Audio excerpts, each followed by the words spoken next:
8熱嘅你，9熱嘅渣，12嘅栗子笑哈哈。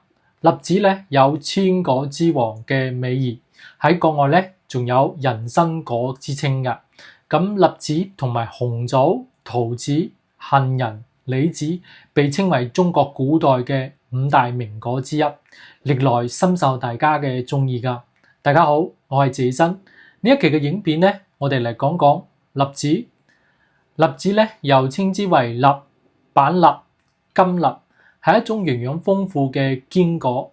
栗子原產於我哋中國，除咗青海寧夏、新疆、海南等呢啲少數嘅省份之外咧，佢廣布於南北各地㗎。栗子喜歡生長喺陽光充足同埋氣候濕潤嘅地區，屬於咧陽性樹種嚟㗎。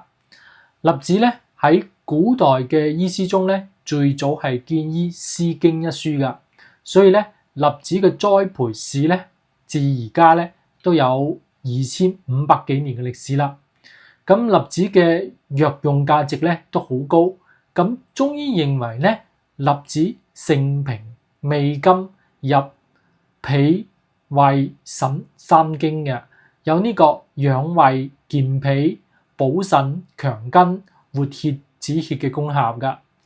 咁《本草綱目》中咧收錄咗藥王孫思邈嘅話，佢話栗腎之果也，腎病宜食之。咁栗子咧，佢個果形咧好似腎咁。從中醫嘅以形補形嘅講法嚟講咧，栗子咧就有腎之果嘅美譽啦。咁研究表明咧，我哋栗子咧富含碳水化合物、蛋白質、脂肪、多種嘅維生素同埋礦物質㗎。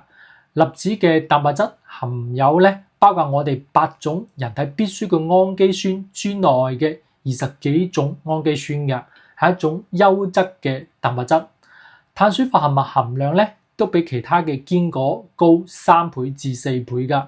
礦物質含量咧比蘋果同埋梨呢啲普通水果高好多㗎。咁栗子嘅維生素 C 咧比公認嘅維生素 C 豐富嘅番茄仲要多。每100克栗子中咧維生素 C 嘅含量咧係36毫克嘅維生素 C。咁我哋維生素 C 咧就被譽為我哋免疫系統嘅防禦功臣啦。如果長期缺乏維生素 C 咧，佢會造成我哋嘅免疫系統功能降低㗎。另外咧，缺乏維生素 C 咧，仲容易出現咧牙齦出血啊、皮下瘀斑啊、口腔潰瘍啊、傷口難愈合咁呢啲情況嘅話，栗子咧仲含有豐富嘅維生素 B2㗎。維生素 B2咧又稱為核黃素。如果我哋體內缺乏咧，口腔、皮膚、生殖系統咧都會出現炎症嘅反應㗎。例如我哋大家經常講嘅藍口角，就係同感染有關，都係同我哋缺乏維生素 B2 有關㗎。而嚴重缺乏呢個維生素 B2 咧，仲有可能會導致結膜炎啊、眼瞼炎啊、角膜血管增生啊、畏光啊咁呢啲症狀㗎。100克嘅鮮栗子咧，佢含有0.17克嘅維生素 B2， 係我哋同等重量嘅麵條嘅3倍、米飯嘅5倍同埋薯仔嘅4倍㗎。所以咧，有口腔潰瘍或者係經常有藍口角嘅朋友咧，我哋經常食啲栗子咧對我哋身體咧係有啲好處嘅。另外咧，栗子嘅鉀嘅含量咧都非常高㗎。100克栗子咧，佢含有468毫克嘅鉀，比一般嘅糧食或者係我哋嘅番薯類嘅薯類食物咧，佢都要高㗎。大家熟知嘅香蕉啦，佢富含鉀係嘛？其實咧，香蕉嘅鉀嘅含量咧，都只不過係100克咧，香蕉咧含有呢個256毫克嘅鉀㗎，比栗子係少㗎。咁鉀喺我哋人體內咧，佢個主要作用咧係維持我哋咧呢個酸鹼平衡，參與我哋咧能量代謝，以及係維持我哋神經肌肉嘅正常功能。當我哋人體咧係缺乏鉀嘅時候咧，就會造成我哋全身冇力疲倦、心跳減弱，我哋有時會頭暈眼花等呢啲唔舒服嘅一個症狀㗎。而我哋補充充足嘅鉀咧，對於預防一啲中風協調我哋肌肉正常嘅收縮，同埋輔助降低我哋血壓都係有幫助㗎。但係咧，我哋需要注意嘅係咧，有啲有腎功能異常嘅朋友，以及咧正在服用一啲可能會影響我哋體內鉀離子排出藥物嘅朋友嚟講，我哋飲食咧一定要專一足，以免係出現高鉀血症㗎。嚴重嘅話可能會危及生命㗎。咁有啲朋友問謝醫生我一日食幾多粒栗子比較好咧？咁栗子咧係一種咧營養豐富，但同時都係一種比較單一嘅食物。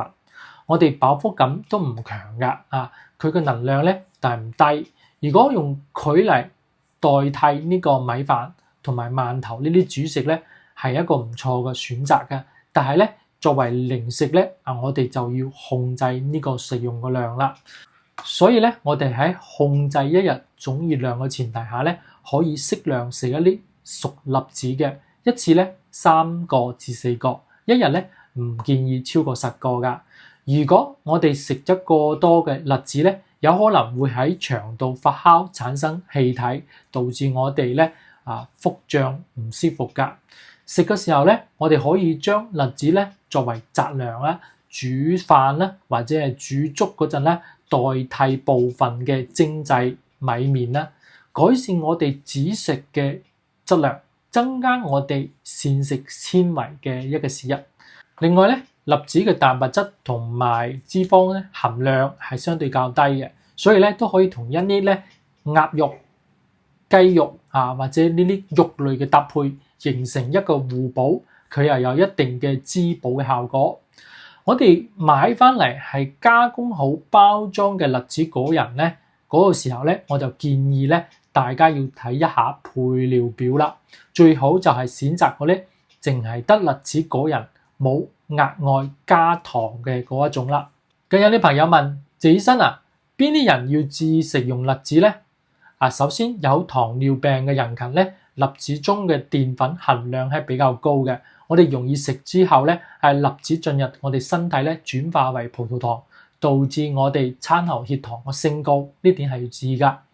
另外咧，便秘嘅人群都要注意，我哋栗子中嘅水分含量咧比較低，澱粉含量比較高我哋容易咧加重一啲便秘㗎，導致我哋排便咧更加困難嘅。仲有嘅就係咧，我哋有胃腸道疾病嘅朋友都要注意㗎。因為咧栗子有豐富嘅纖維素，生食嗰陣咧就比較難消化，熟食咧又有可能咧比較容易滯氣。同時咧，栗子咧作為一種堅果，都容易感染呢個黃曲霉菌㗎，從而咧產生黃曲霉毒素㗎。